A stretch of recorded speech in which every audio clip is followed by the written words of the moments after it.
এই বাবু, তুই কি পড়াশোনা করছিস আজকেও? হ্যাঁ। কি পড়ছিস? ও বাবা, ছড়াগুলো পড়ছিস? তা আমাকে একটা ছড়া বলে শোনা তো। কোন চারা?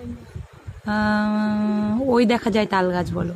ওই জায়গাতে ধান গাছ আমাদের গাছ, ওখানে যে বাস করে কানা বাকে চা, ও বাকি কাজ কি পান্তা ভাত চাষ কি পান্তা আমি খাই না, পুঁটি কি? মাছ পাই না, একটা জুড়ি ভাই তুমি গেলে খাই। ঘাকুর ঘুকুর খায়।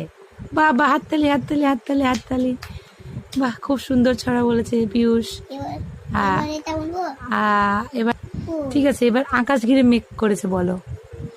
আকাশ ঘিরে মেঘ করেছে, সূর্য গেছে বাদে, কুকুর গেছে ঝর্ণার